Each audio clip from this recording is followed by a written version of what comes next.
Hello everyone.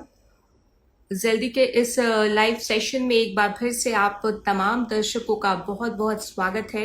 मैं हूं आपके साथ अंकिता चंद्रा।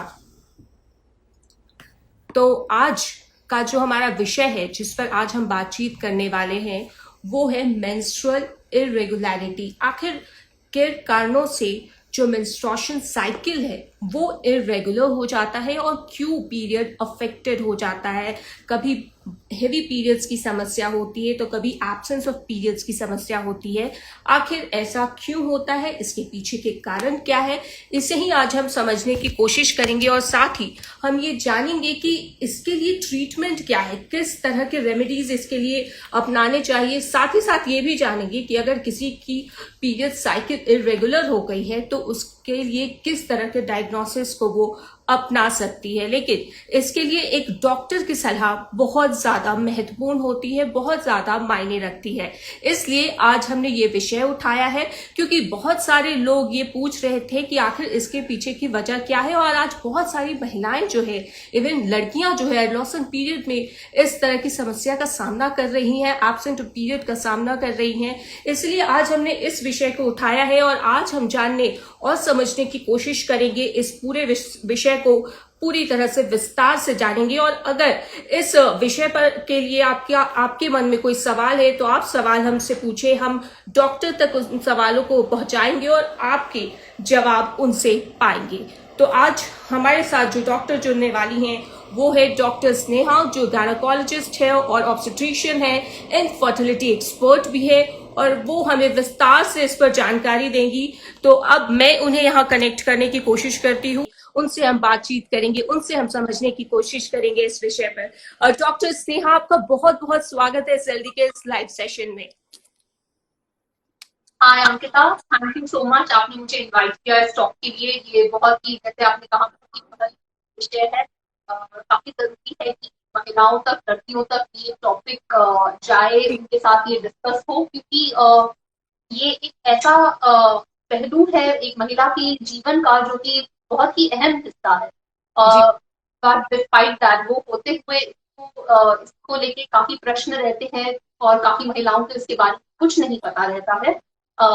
तो ये बहुत ही अच्छा टॉपिक आप लोगों ने आज लिया है and I am very glad कि I am here to discuss it with you. Thanks a lot doctor.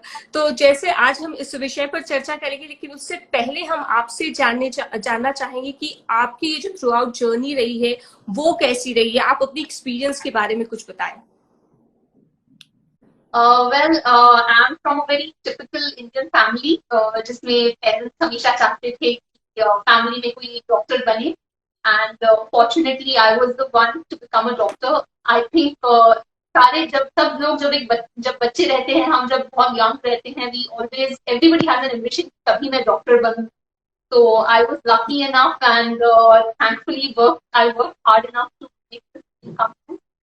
तो मैंने बैंगलोर के बहुत ही टॉप मेडिकल कॉलेज से अपना एमबीबीएस किया है। फिर वहां से मैं कलकत्ता गई और यहाँ पे मैंने अपना MS in obstetrics and gynaecology किया, because I always felt connect with women's health. So I decided to do my post graduation in obstetrics and gynaecology and मेरा पोस्ट ग्रेजुएशन होने के बाद में I began to gain a slow and steady interest in the field of infertility. तो फिर मैंने उसमें specialisation की और today I am a consultant gynaecologist and fertility specialist at care IVF Kolkata. बिल्कुल। और आपकी जो ये एक्सपीरियंस है, और मुझे लग रहा है कि आज आपके एक्सपीरियंस का जो बेनिफिट है हमारे तमाम फॉलोअर्स और दर्शकों को मिल पाएगा, क्योंकि उनके सवाल जो है वो आना शुरू हो गए। उनके सवालों को तो हम लेंगे, लेकिन सबसे पहले हम आपसे जानना चाहेंगे कि व्हाट इज मेंस्ट्रुएशन या नॉर्मल पीरियड्स क्या है। बहुत ही इम्पोर्टेंट स्टार्ट है ये हमारे डिस्कशन के लिए, क्योंकि काफी महिलाओं को ये भी नहीं पता रहता कि पीरियड क्या होते, क्यों होते जी हैं। अनफॉर्चुनेटली हमारे देश में इन चीजों को लेके एक्सपोजर बहुत कम है। हमारी माओ को नहीं पता है जो हमें एजुकेट कर सके। हमारी स्कूलिंग में हमको ये नहीं समझाया जाता। तो let me start of by explaining that कि मेंस्ट्रुअल पीरियड क्या होता है। हर महिला के शरीर में कुछ हार्मोन्स होते हैं और ये हार्मोन के उतार चढ़ाव की वजह से मेंस्ट्रुअल पीरियड होता है। और जो ये पूरा साइकिल होता है इसे हम मेंस्ट्रुअल साइकिल बोलते हैं। द रीजन क्यों ये महिला के शरीर में ये चेंजेस होती है, बेसिकली हमारा शरीर प्रेगनेंसी के लिए रेडी हो रहा है। हर महीना एक औरत का, एक लड़की का जो मैच्योर हो चुकी है का शरीर प्रेगनेंसी के लिए रेडी होता है। हमारे शरीर में एक यूट्रस है और साथ में 2 ओवरीज होते हैं। जो ये ओवरीज है उनमें अंडे होते हैं। तो हर साइकिल की बिगिनिंग में जिस दिन पीरियड शुरू होता है, जिस दिन ब्लीडिंग शुरू होती है, वो आपके मेंस्ट्रुअल साइकिल का पहला दिन माना जाता है। जी उस दिन से किसी एक तरफ से एक अंडा डेवलप होना शुरू होगा, और अगर जिनके रेगुलर साइकिल्स है, मान लीजिए 28 या 30 डेज के, तो साइकिल के बीच में ये अंडा रेडी हो जाता है, फट जाता है। साथ ही साथ में जो गर्भाशय होता है, जो यूट्रस होता है, ये प्रेगनेंसी के लिए रेडी हो जाता है। उसकी अंदरूनी जो परत होती है वो काफी मोटी हो जाती है। इस समय पर अगर प्रेगनेंसी आ जाए तो फिर ये जो बनता है, जो भ्रूण बनता है, जो एम्ब्रियो बनता है, वो यूट्रस में अटैच हो जाता है। अगर जब प्रेगनेंसी नहीं आती है इस समय, तो ये जो लाइनिंग, जो परत अंदर में बन चुकी है, वो हॉर्मोन्स गिर जाते हैं और ये परत बाहर निकल के आ जाती है, और यही मेंस्ट्रुअल पीरियड माना जाता है। जो ब्लीडिंग में निकलता है वो ये अंदरूनी परत थी, जो हमारा यूट्रस रेडी हो गया था प्रेगनेंसी को लेकर। जी ये एक काफी मिसकंसेप्शन है काफी औरतों का, काफी से ज्यादा मैं बोलूंगी ज्यादातर महिलाएं ये मानती है कि ये शरीर की कुछ गंदगी है जो अंदर से निकल रही है। ऐसा नहीं है, ये एक परत बनी थी हमारे यूट्रस के अंदर, क्योंकि हमारी बॉडी प्रेगनेंसी के लिए रेडी हो रही थी। क्योंकि प्रेगनेंसी नहीं आई, ये परत निकल जाती है और फिर से ये साइकिल हर महीना रिपीट होता है। जी तो आपने बहुत अच्छे से इलैबोरेट करके ये समझाने की कोशिश की, और जैसा कि आपने कहा कि एक अवेयरनेस जो है वो बहुत कम है आज भी हमारी सोसाइटी में, और इसी अवेयरनेस को क्रिएट करने के लिए हमने इस लाइव सेशन की शुरुआत की है, जिसका नाम हमने फ्री दिया है। और हम लगातार कुछ ऐसी ही टॉपिक्स उठा रहे हैं जो आज बहुत ज्यादा एक प्रॉब्लमेटिक बनते जा रहे हैं महिलाओं के लिए, चाहे वो पीसीओडी का मामला हो, थायराइड हो, या फिर इरेगुलर पीरियड्स हो, और ये कहीं ना कहीं इनफर्टिलिटी को भी अफेक्ट करता है, और इसीलिए हम लगातार इन विषयों पर चर्चा कर रहे हैं। तो जैसा कि आपने अभी बताया कि नॉर्मल पीरियड्स क्या होते हैं, मेंस्ट्रुएशन क्या होता है, लेकिन एक आज जो हमारा विषय है वो है एब्सेंस ऑफ पीरियड्स, जिसे हम एमनोरिया भी कहते हैं। तो ये क्या होता है और इसे कैसे समझा जा सकता है? देखिए, पीरियड्स तो अब हम समझ चुके हैं कि पीरियड्स क्यों आते हैं, हमारे शरीर में पीरियड्स क्यों होते हैं। अब ये इंपॉर्टेंट है समझना कि एक नॉर्मल पीरियड क्या माना जाता है, क्योंकि तभी हम बात कर पाएंगे कि क्या नॉर्मल नहीं। तो नॉर्मल के क्या क्राइटेरिया होते हैं। सबसे पहले ये समझना बहुत जरूरी है कि हर महिला का शरीर अलग है। Every woman is different. अगर आप अपने फैमिली में किसी फीमेल मेंबर से बात करें, आप अपने दोस्तों में बात करें, में बात करें, तो आप नोटिस करेंगे अरे मेरे पीरियड इनके जैसे नहीं है, because every women's body is different. सबका शरीर एक जैसा नहीं होता। तो एक रेंज मानी जाती है। सबसे पहले कितने दिन के बाद पीरियड आना उचित, that is the frequency of the cycle, कितना जल्दी जल्दी आपका पीरियड आता है। तो एक नॉर्मल रेंज जो मानी जाती है that is about 25 to 35 days, that is 25 से लेके 35 डेज का साइकिल एक नॉर्मल माना जाता है। या फिर आता है लेंथ ऑफ द पीरियड, मतलब कितने डेज तक ब्लीडिंग नॉर्मल मानी जाए। ठीक है, तो इसका भी एक रेंज है which is from 2 to 7 days. तो कुछ महिलाएं सिर्फ 2 दिन ब्लीड करती हैं, उसे भी हम नॉर्मल मानेंगे। कुछ महिलाएं ऐसी होती है जिनका 5 डेज का ब्लीडिंग होता है, that is also normal. And there are some women who can bleed up to 7 days, एक हफ्ते तक उसकी इसको भी हम ही मानते हैं। तो this is how a normal menstrual period is defined. अब जैसे मैंने कहा आपसे, फ्रीक्वेंसी ऑफ द साइकिल मतलब लेंथ ऑफ द साइकिल जो है दैट इज बिटवीन 25 to 35। तो अगर किसी महिला का पीरियड इससे ज्यादा डिले हो रहा, तो इसका मतलब है उनकी प्रोलॉन्ग साइकिल्स। आपने जो टर्म यूज किया एमेनोरिया, एमेनोरिया का मतलब ये होता है कि आपका पूरा एक मिस पीरियड को हम एमेनोरिया बोलते हैं, कि आने की बात की लेकिन वो हुआ नहीं। तो अगर कोई महिला ऐसी है कि हर 28-30 डेज पे साइकिल आती है, लेकिन अब 40 हो गए हैं, अभी तक पीरियड नहीं आना है, तो उसको एमेनोरिया हम कंसिडर कर सकते हैं। But most likely amenorrhoea by definition is 3 month से ज्यादा एक रेगुलर जिसके पीरियड्स के 3 महीने तक उसके पीरियड्स नहीं हुए थे, तब हम टर्म टेक्निकली एमेनोरिया यूज करते हैं। जी तो ये आपने बताया कि आखिर ये होता क्या है, लेकिन अगर हम बात करें what are the reasons behind delayed periods, apart from कि मीनोपॉज आने वाला है या फिर पीसीओडी हो, उसके अलावा और क्या रीजंस होते हैं? देखिए, सबसे पहले हम कुछ ऐसी चीजों के बारे में बात कर लेते हैं जो एक नॉर्मल फिनोमिना है, पीरियड्स का डिले होना या पीरियड नहीं आना। अगर कोई महिला जिसकी हमेशा रेगुलर पीरियड्स रहते हैं, उसका पीरियड डिले हो जाता है या मिस हो जाता है, the first diagnosis that you should think of if she is sexually active is pregnancy. It is the most common cause of a delayed period. तो अगर आप ऐसी महिला है जिसकी पीरियड्स हमेशा रेगुलर आते रहते हैं और आप सेक्सुअली एक्टिव है और आपका पीरियड मिस हो गया है, तो सबसे पहले आपको टेस्ट करना चाहिए। साथ ही साथ कुछ और चीजें होती है, जैसे सबसे मोस्ट इम्पोर्टेंट कारण जैसे कहा प्रेगनेंसी, फिर है ब्रेस्ट फीडिंग। जैसे आपने डिलीवर कर दिया है अपने बेटी को और अब आप अपने बच्चे को अपने ब्रेस्ट से दूध पिला रहे हैं। While a woman is breast feeding, specially exclusively breast feeding, सिर्फ आप बच्चे को सिर्फ माँ का अगर मिल रहा है तो इन महिलाओं में पीरियड नहीं आते, which is normal. This is also a normal phenomenon. फिर आती है बात एक और जो फिजियोलॉजिकल, जो हम बोलते हैं एक नेचुरल फिनोमिना है, दैट इज ऑब्वियसली मेनोपॉज। एक एज के बाद, usually in the late 40s, periods बंद होना एक नेचुरल अकरेंस है, तब पीरियड्स बंद हो जाते हैं। पीरियड, तो these are the normal physiological causes जिसमें पीरियड्स बंद होना जायज है, उचित है। It is not an abnormal phenomena. फिर जैसे कि आपने बोला, अब क्या क्या प्रॉब्लम्स हो सकती है, what are the causes, abnormal causes for a delay. Like you mention, one of the most common causes जो हमारी कंट्री में बहुत प्रेवलेंट है और it is in a way spreading rampantly all over the world, is PCOD. ये एक ऐसी condition है जिसमें हार्मोनल इम्बैलेंसेस रहते हैं महिला के शरीर में, जिसके कारण पीरियड हो जाता है। फिर और भी कुछ हार्मोनल प्रॉब्लम्स है जिनकी वजह से हो सकते हैं। एक है थायराइड इशू। ये भी महिलाओं में, सबसे पहले थायराइड इश्यूज महिलाओं में काफी कॉमन होते ही हैं और हमारे देश में भी ये प्रॉब्लम बहुत ज्यादा फ्रिक्वेंट हो चुकी है, जिसके कारण इरेगुलरिटीज ऑफ पीरियड क्या है। बिल्कुल। और आगे भी हम चर्चा करेंगे, लेकिन हमारे पास इतने सारे क्वेश्चंस आ गए हैं तो मैं एक बार क्वेश्चंस की ओर रुक कर लेती हूँ। एक ने सवाल किया है, शिल्पी है, उन्होंने सवाल किया है कि उनका जो पीरियड है वो 40 दिन पर आता है, तो क्या ये नॉर्मल है या फिर ये एबनॉर्मल है? Hi Shilpi. So, like I said, anything more than 35 days is considered a prolonged period. आपका menstrual cycle थोड़ा डिले होता है। हमेशा से ही अगर आपके 40 days के cycle रहे हैं, तो it is a matter of, I wouldn't say concern, लेकिन बेटर है आपके गायनेकोलॉजिस्ट को दिखा दीजिए। आपकी कुछ टेस्ट रन किए जाएंगे, मे बी आपके हॉर्मोन्स का टेस्ट हो सकता है, आपका स्कैन हो सकता है, देखने के लिए कि आपका इतना लेंदी साइकिल क्यों होता है। नॉर्मल रेंज, जैसे कि मैंने कहा, 25 to 35 days is the normal range for a menstrual cycle. उसके बियॉन्ड अगर पीरियड्स हो रहे हैं तो दीज आर प्रोलॉन्ग्ड साइकिल, जिसके लिए टेस्टिंग करवाना ज्यादा बेहतर है।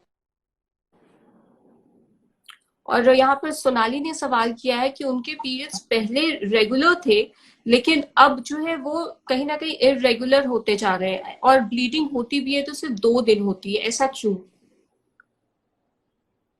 हाय सोनाली, तो दिस, आपने जो सेकंड क्वेश्चन पूछा है, दिस इज मोर इम्पोर्टेंट। जैसे जब मैं, जो सम वुमेन हमेशा से ही नोटिस करती है कि this is the particular length of my cycle, कि हमेशा से ही मेरे पीरियड्स 35 डेज या 38 डेज रहे हैं, which might may be just be इसका इस पर्टिकुलर वुमन का शरीर ऐसा है। लेकिन noticing a change in your menstrual pattern, that is a very important sign, कि आपको लग रहा है पहले मेरा शरीर ऐसा नहीं था लेकिन अब मैं नोटिस कर रही हूँ ऐसा कुछ होने लगा। तो कोई भी रीजन हो, अगर आपको लग रहा है आपके साइकिल्स लेंदी हो रहे हैं, आपकी ब्लीडिंग कम हो रही है, आपके साइकिल्स शॉर्ट हो रहे हैं, it is always better to consult with the gynaecologist to find out कि ये चेंज एग्जैक्टली क्यों हुआ। Because as a general rule, बहुत ही कम रीजन की वजह से एक नॉर्मल चेंज आता है। अगर चेंज हुआ है, there is most likely reason for it, और उसका कारण पता लगाना ज्यादा बेहतर है। जी। और यहाँ एक सवाल और है, पूछा है कि प्रेगनेंसी के बाद, मतलब आफ्टर डिलीवरी, उसके बाद कितने दिनों के बाद पीरियड्स आती है? काफी लोगों का क्वेश्चन रहता है। Like I just mentioned, lactation is a time, it is called lactational amenorrhea. जैसे आपने बोला amenorrhea, जो आपने टर्म किया कि पीरियड्स नहीं आते हैं, and it is because of lactation, जब आप बच्चे को दूध पिला रहे हैं। तो दिस डिपेंड्स आप कब तक अपने बच्चे को दूध पिला रहे हैं। अगर आप एक्सक्लूसिव ब्रेस्ट फीडिंग जिसको बोलते हैं, सिर्फ माँ का दूध अगर बच्चे को मिल रहा है, तो जब तक आप सिर्फ अपने माँ का दूध बच्चे को पिला रही है, तब तक आप एक्सपेक्ट कर सकती हैं कि आपका पीरियड शायद ना आए। और अगर आप वीन करना शुरू भी करते लेकिन आप ओकेजनली भी अगर अपने बच्चे को ब्रेस्ट फीड कर रही हैं तो भी आपका शायद ब्लीडिंग वापस ना आए। एक इम्पॉर्टेंट चीज लेकिन याद रखना ये है कि अगर आप एक्सक्लूसिवली ब्रेस्ट फीड नहीं करते हैं, मतलब आपने वीनिंग शुरू कर दिया, आधा बोतल का दूध पिलाती हैं, आधा अपना दूध पिलाती हैं, शायद आपके पीरियड्स ना आए लेकिन हो सकता है कि आप ओव्यूलेट फिर भी कर रहे हैं। But it is a very difficult thing to answer, and usually maybe 6 to 7 months later, most of the women who periods आ ही जाता। जी। And what are the hormones which is responsible for regularity of periods, और वो कौन से hormone है जो इनरेगुलर पीरियड्स की ओर रुख मतलब के कारण बनते हैं? हमारी जो बॉडी, जो शरीर में जो ये साइक्लिकल चेंजेस होती हैं, ये जैसे मैंने कहा हार्मोन के उतार चढ़ाव की वजह से, जब तक हार्मोन करते हैं चढ़ते हैं, इसी के कारण हमारी बॉडी पीरियड्स के लिए रेडी होती है, बॉडी प्रेगनेंसी के लिए। प्रिंसिपल हार्मोन्स जो होते हैं जो हमारी बॉडी के मेंस्ट्रुअल साइकिल को रेगुलेट करते हैं वो है फॉलिकल स्टिमुलेटिंग हार्मोन, या को हम एफएसएच हार्मोन बोलते हैं, ल्यूटिनाइजिंग हार्मोन से एलएच बोलते हैं। ये दो हार्मोन्स हमारे ब्रेन के एक ग्लैंड से सेक्रीट होती हैं। साथ साथ में और इम्पोर्टेंट हार्मोन्स है ईस्ट्रोजन और प्रोजेस्टेरॉन। ये हार्मोन्स ओवरी से निकलते हैं। साथ ही साथ दो और हार्मोन्स है जो which can effect your period, which is thyroid stimulating hormone, जिसके कारण इसकी मैं आपको बता रही थी कि थायराइड की वजह से भी, थायराइड प्रॉब्लम्स की वजह से भी मेंस्ट्रुअल इरेगुलरिटी, मेंस्ट्रुअल पैटर्न में चेंजेस हो सकती हैं। और प्रोलैक्टिन हार्मोन ये से सेक्रीट होता है, और दिस इज द हार्मोन जिससे मिल्क सेक्रीशन होता है, तो ये हार्मोन भी पीरियड्स को इफेक्ट करता है। तो these are the main hormones, और यही हार्मोन्स की यूजुअली टेस्टिंग की जाती है जब अगर हम टेस्टिंग कर रहे हैं देखने के लिए कि आपकी वुमेन्स हेल्थ केयर। जी। और यहाँ पर अफसाना जी सवाल पूछ रही है कि how to control long time periods flow. उस पर हम आगे बातचीत करने वाले भी है, हेवी ब्लीडिंग पर, तो हम ये सवाल उनका बाद में लेंगे। लेकिन उसके पहले मैं जानना चाहूंगी, अगर किसी को पता चल गया कि 2 से 3 महीने तक एक ही पैटर्न में पीरियड्स आ रहे हैं, बहुत ज्यादा इरेगुलर है, तो उसके लिए क्या डायग्नोसिस है, वो कैसे उसकी पहचान कर सकती है? देखिए Ankita, like I mention before, the most important thing is कि हर महिला का शरीर अलग होता है। या आपके शरीर से बेहतर कोई नहीं जानता कि आपकी बॉडी, आपका शरीर कैसा है। तो जब भी आप नोटिस करें कि नहीं ये मेरे लिए नॉर्मल नहीं है, ये मेरा पैटर्न किसी कारण की वजह से चेंज हो गया है, it is the best thing to consult with a gynaecologist and find out the reason. जब आप एक डॉक्टर के पास जाएंगे, there are lot of things, हम काफी, सबसे पहले history taking itself is very important, कि हम आपको देखते हैं, हम आपसे पूछते हैं कि आपने क्या नोटिस किया है, आपके पीरियड्स का लेंथ पहले कैसा था, अब कैसा है, आप कोई मेडिकेशन से है क्या, आपने कोई वेट में कोई चेंजेस नोटिस किए हैं क्या, आपकी प्रेगनेंसी, आप कोई ट्रीटमेंट्स ले रहे थे। तो इस हिस्ट्री टेकिंग से ही हमको काफी जानकारी मिल सकती है कि what can be the possible cause. कुछ लोग बताते हैं कि उन्होंने कोई डाइट पे चले गए थे तो उन्होंने बहुत एक्सट्रीम वेट लॉस किया है, तो extremes of weight loss can cause menstrual irregularity. कुछ लोग ऐसे बोलते हैं कि सडनली बहुत ज्यादा वेट गेन हो गया, मेरा मेरा शरीर एकदम फूल गया है, that can be one reason. तो एक सिंपल हिस्ट्री लेने से ही काफी कुछ हमें समझ में आ जाता है कि क्या कारण हो सकता है। साथ ही साथ हम आपको एग्जामिन करते हैं, हम देखते हैं कि ग्रॉसली हमको कुछ दिख रहा है कि आपके शरीर में, जिससे हमें समझ आ सके कि क्यों आपके पीरियड्स ऐसे इरेगुलर हो चुके हैं। And last but not least, we obviously have blood tests and we have ultrasound scans to see कि अंदरूनी कोई प्रॉब्लम तो नहीं है जिस कारण से की समस्या हो रही है। And what are the treatment process for irregular periods? देखिए treatment, now the thing is positive irregular periods are very vast. There is a huge variety of reasons as to why irregular periods are happening. तो एक बार जब हम cause establish करते हैं, जैसे जैसे मैंने आपको, I give you an example कि मान लीजिए किसी पेशेंट का बहुत वेट गेन हुआ है, उस कारण से हमको लग रहा है कि मेरे हार्मोनल चेंजेस आ चुके हैं, तो द फर्स्ट स्टेप ऐसे केस में हम बोलेंगे कि आप वेट लूज करिए। अगर हमें लगता है कि सर्टेन मेडिकेशन आपके मेंस्ट्रुअल पैटर्न चेंज हो गया है, we can ask you to change your medicine. So it entirely depends on the cause that has been found as to why you are having this irregularity. और जैसा कि हम सब जानते हैं कि अगर इरेगुलर पीरियड्स की समस्या होती है तो कहीं ना कहीं वो फर्टिलिटी पर भी उसका प्रभाव पड़ता है। तो ये किस तरह से पड़ता है, और इसके जो ट्रीटमेंट ऑप्शंस है वो क्या क्या हो सकते हैं? Now, जैसे कि मैंने आपको समझाया था, जो पीरियड का आपका पैटर्न है, जो आपका मेंस्ट्रुअल साइकिल है, जब एक रेगुलर मेंस्ट्रुअल साइकिल होता है, जैसे कि मैंने बोला आपको 25 to 35 डेज या 28 to 30 डेज जो एकदम स्टैंडर्ड साइकिल माना जाता है, जब एक रेगुलर पीरियड होता है, it is very easy for us to predict कि आपके अंडे की डेवलपमेंट ठीक हो रही है।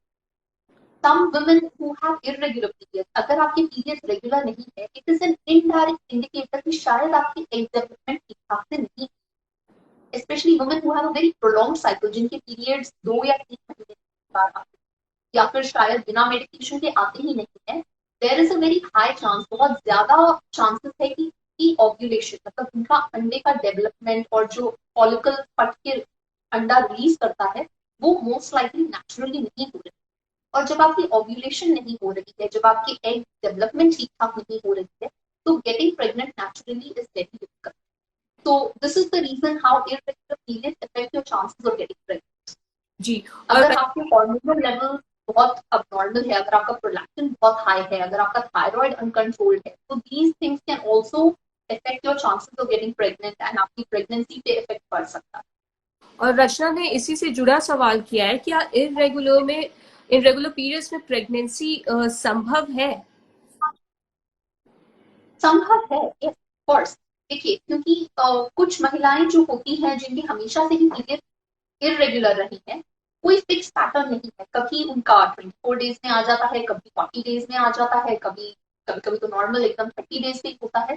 So it is very unpredictable. कभी ऐसा हो सकता है कि इनफैक्ट उनका नॉर्मली एग डेवलपमेंट खुद से ही हो जाए, but if your chances are definitely less in comparison to a woman who has regular natural normal periods.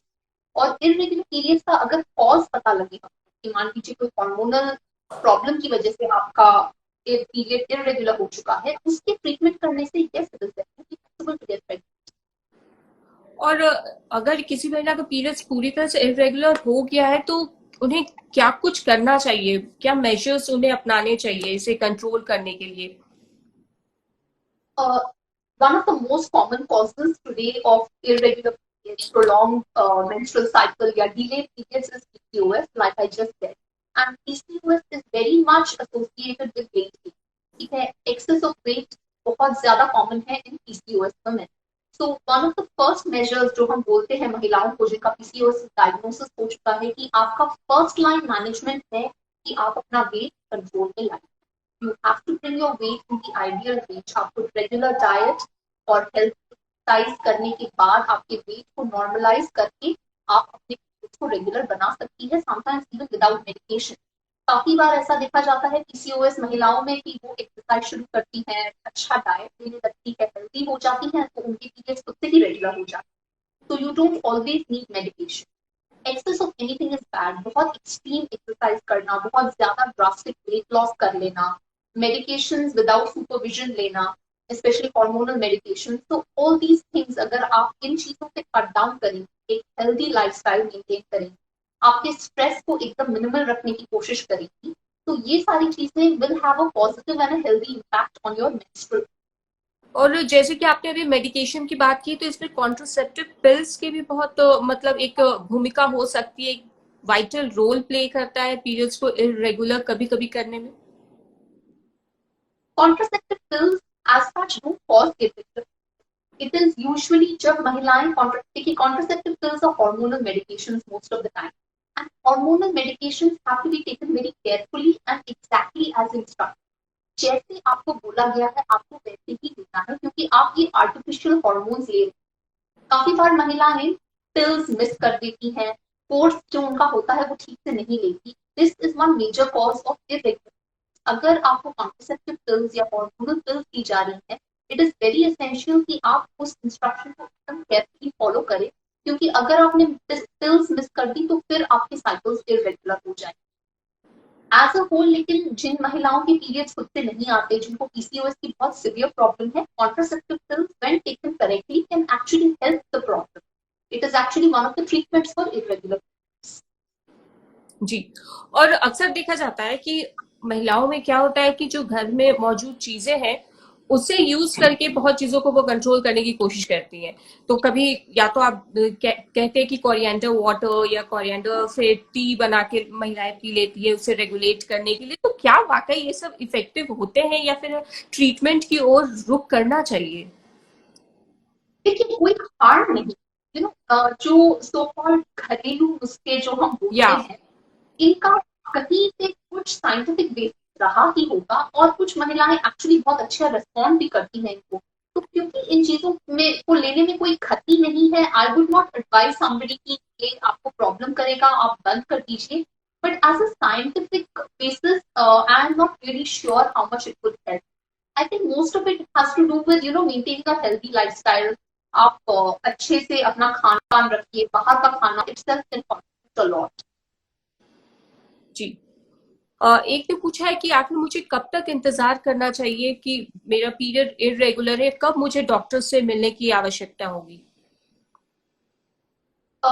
Like I said, अगर आपके पीरियड्स पहले रेगुलर रहते थे और अब आपने नोटिस किया है कि मेरे पीरियड्स इरेगुलर हो गए, अगर आप एक महीना अगर आपका पीरियड थोड़ा ऑफ हो जाए, थोड़ा डिले हो जाए, थोड़ा जल्दी हो जाए, कुछ abnormal pattern, 1 month I think reasonable, काफी कारणों की वजह से हो सकता है, उसको आप फिर भी वेट एंड वॉच कर सकते हैं।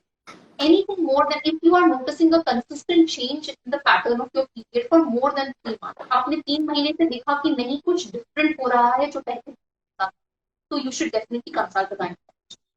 जी। और अगर हम सप्लीमेंट्स की बात करें, क्योंकि आजकल सप्लीमेंट्स लोग बहुत ज्यादा से ज्यादा प्रेफर भी करते हैं, तो इरेगुलर पीरियड्स को रेगुलाइज करने में क्या सप्लीमेंट्स हेल्पफुल हो सकते हैं? और मैंने कई जगह पढ़ा है कि माया इनोसिटॉल जैसे अगर सप्लीमेंट्स में है तो वो बहुत इफेक्टिव हो सकते हैं, बेनिफिशियल हो सकते हैं। Is it true? देखिए सप्लीमेंट कैन हैव, स्टडीज ने दिखाया है कि बहुत ज्यादा एविडेंस नहीं है ये आपके पीसीओएस को या कोई मेंस्ट्रुअल इरेगुलरिटी को एकदम रिवर्स कर लेगा। लेकिन कुछ स्टडीज ने ऐसे भी दिखाया है कि it can have a, that is why they are called supplements, they can have an additional benefit.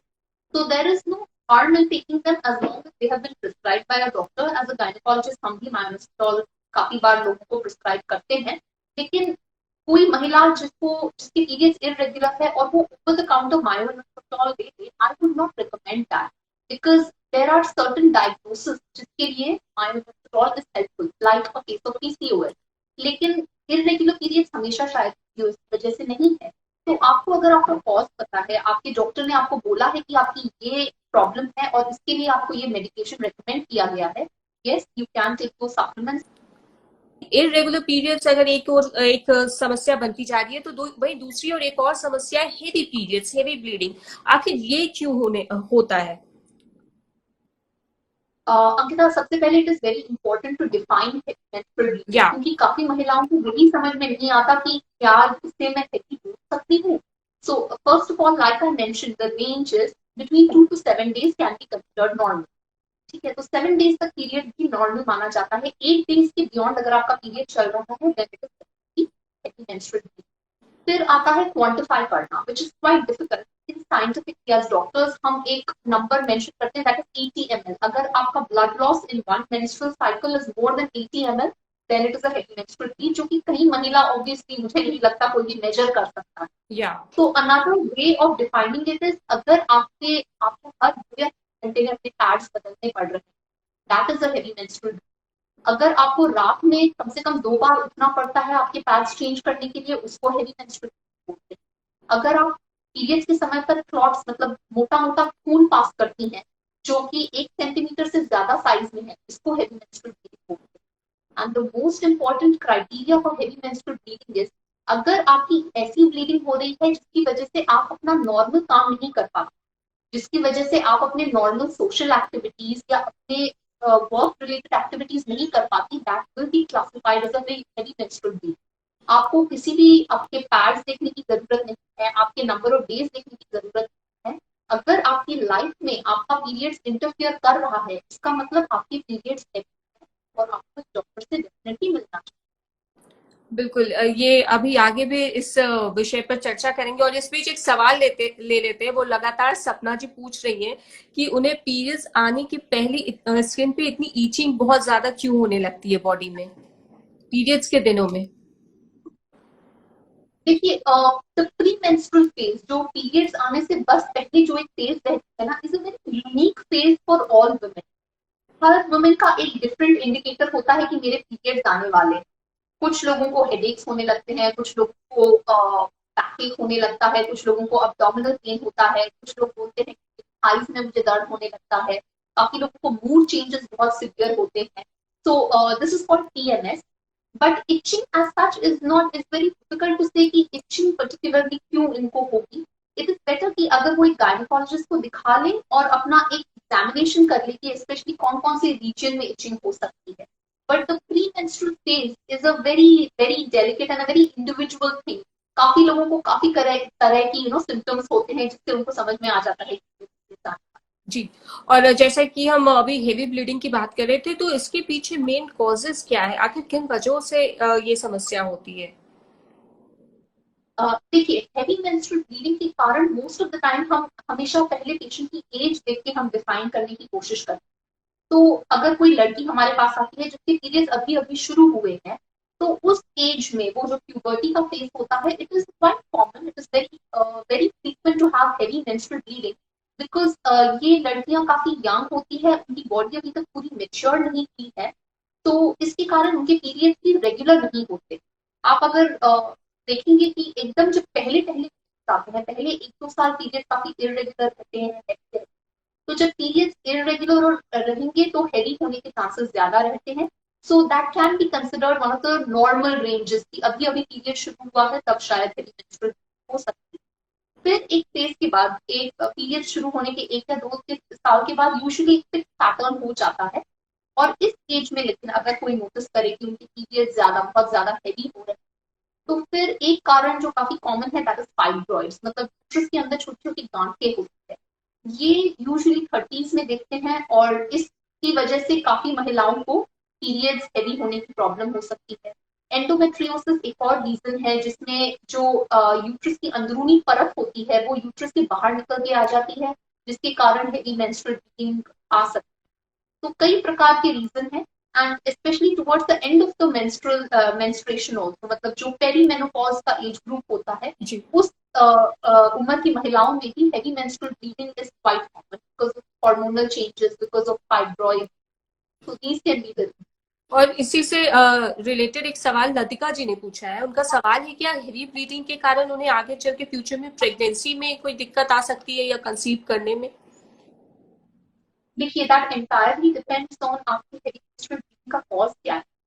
जैसे मैंने कहा कि फाइब्रॉइड्स की जिनके प्रॉब्लम होते हैं, फाइब्रॉइड्स अगर आपका फाइब्रॉइड आपके यूट्रस के बिल्कुल बीच में है जहां पे प्रेगनेंसी आने के चांसेस होते हैं, तो yes it can affect your chances of getting pregnant, it can affect your chances of having a miscarriage. अगर आपकी एंडोमेट्रियोसिस की प्रॉब्लम है वो बहुत ज्यादा फर्टिलिटी को इम्पैक्ट कर सकती है। तो हेवी मेंस्ट्रुअल ब्लीडिंग अगर आपकी है तो आप अपने गायनेकोलॉजिस्ट से मिलिए, उनसे टेस्टिंग करवाइए और जानिए कि कारण क्या है आपके हेवी मेंस्ट्रुअल ब्लीडिंग का, क्योंकि कुछ रीजंस ऐसे होते हैं हेवी मेंस्ट्रुअल ब्लीडिंग के which can have an impact on fertility. जी। और इसे डायग्नोस करने के क्या क्या तरीके हैं हेवी मेंस्ट्रुएशन को? Heavy menstrual bleeding most of the time uterus, क्योंकि ब्लीडिंग जो होती है वो यूट्रस से निकलती है, जैसे कि मैंने आपको समझाया। तो यूट्रस का अल्ट्रासाउंड, एक ultrasound that is one of the basic test that we do, कि हम अल्ट्रासाउंड करके देखते हैं। हॉर्मोन्स को भी चेक किया जाता है देखने के लिए कि मेंस्ट्रुअल ब्लीडिंग क्यों इतनी ज्यादा हो रही है, क्योंकि कुछ हार्मोनल इश्यूज हो सकते हैं। But these are probably the main test in which एक पूरा अच्छे से हिस्ट्री ले लिया जाता है, कहीं कोई फैमिली हिस्ट्री तो नहीं है। तो हिस्ट्री से और कुछ ब्लड टेस्ट से, हॉर्मोन्स के टेस्ट से और एक अल्ट्रासाउंड स्कैनिंग करने से काफी most of the time we can diagnose की हेवी मेंस्ट्रुअल ब्लीडिंग का कारण क्या है। जी। और जैसा कि आपने अभी बताया था इररेगुलर पीरियड्स कहीं ना कहीं स्ट्रेस से भी रिलेटेड है। तो अगर इररेगुलर पीरियड्स या हेवी मेंस्ट्रुएशन दोनों की बात की जाए, और आज के अगर सिनेरियो की हम बात करें, तो स्ट्रेस बहुत सारी बीमारियों को आज जन्म देता जा रहा है।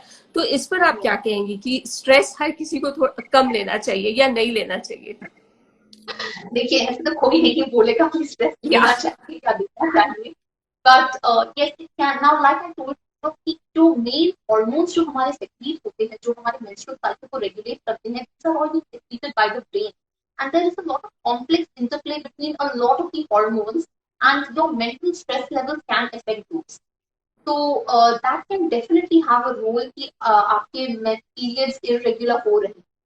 But as a rule, before से आप मान लीजिए आपके periods irregular हो रहे हैं और साथ ही साथ आपको पता है maybe आपके एग्जाम्स आ रहे हैं, maybe आपकी फैमिली में कोई टेंशन चल रहा है, rather than first thinking about these reasons, आप पहले ही डॉक्टर को दिखाइए और फाइंड आउट करिए कि कोई और रीजन तो नहीं है, क्योंकि mental stress is always just as the last diagnosis. जब हम बाकी चीजों को रूल आउट कर लेते हैं फिर हम बोलते हैं कि नहीं, जो आपका सब नॉर्मल है, हो सकता है स्ट्रेस के कारण हो आपके पीरियड के इरेगुलर होने का, लेकिन making it the first diagnosis कि नहीं मेरा बहुत स्ट्रेस है, that is not the correct approach. इसके कारण आपके ट्रीटमेंट्स, आपके diagnosis most of the time delay हो जाते हैं.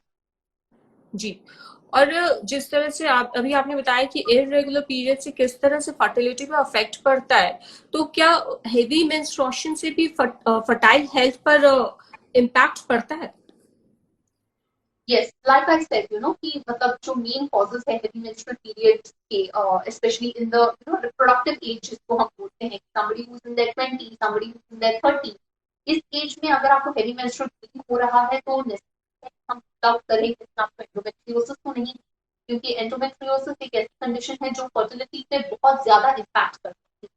आपके फाइब्रॉइड्स तो नहीं है, क्योंकि डिपेंडिंग ऑन कि आपका फाइब्रॉइड कहाँ पे है यूट्रस में, वो आपकी फर्टिलिटी, वो आपकी प्रेगनेंसी को इफेक्ट कर सकता है. So yes, depending on the cause, heavy menstrual bleeding अगर आपकी है तो आप डेफिनेटली फाइंड आउट करिए कि कारण क्या. तो उन्होंने बताया कि किस तरह से जो पीरियड्स है उसे रेगुलेट करने के लिए हमें क्या कुछ करना चाहिए, और पीरियड्स इरेगुलर है तो किस तरह से लाइफस्टाइल को एक नियमित करना चाहिए ताकि जो समस्या है उसका समाधान निकल सके. और हेवी पीरियड्स के बारे में भी वो बता रही थी कि आखिर किन कारणों से हेवी ब्लीडिंग होती है और इसे जानने के लिए क्या कुछ होना चाहिए, क्या डायग्नोसिस है इसके, और इसके पीछे की मुख्य वजह क्या है, इसमें स्ट्रेस का किस तरह का रोल है और किस तरह से ये फर्टाइल हेल्थ को भी प्रभावित करता है.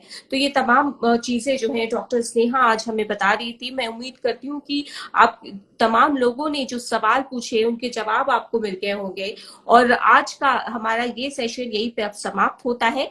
लेकिन अगले सेशन में फिर मुलाकात होगी आपसे. अगर आपके मन में भी किसी तरह के सवाल है किसी विषय को लेकर तो आप हमसे जरूर पूछ सकते हैं. आप हमें मैसेज कर सकते हैं या फिर हम आप कॉल कर सकते हैं. हमारा नंबर है 6366363030. और इसमें एक सप्लीमेंट्स का भी रोल बहुत अहम होता है. जिस तरह से डॉक्टर भी बता रही थी कि वहां इनोसिटॉल जैसे सप्लीमेंट्स हैं अगर, तो वो पीएस को रेगुलेट करने में बहुत हद तक मदद कर सकते हैं, और इसमें जल्दी का बैलेंस विद विमेन आपके लिए बहुत ज्यादा हेल्पफुल हो सकता है.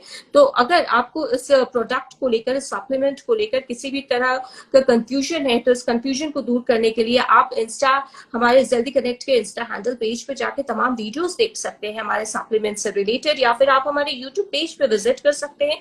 वहां भी हमारे सप्लीमेंट बैलेंस विद विमेन को लेकर पूरी डिटेल्स है, वहां पर पूरी तमाम वीडियोस है जहां आपको जानकारी मिल पाएगी कि किस तरह से इरेगुलर पीरियड्स में भी हेल्पफुल हो सकता है.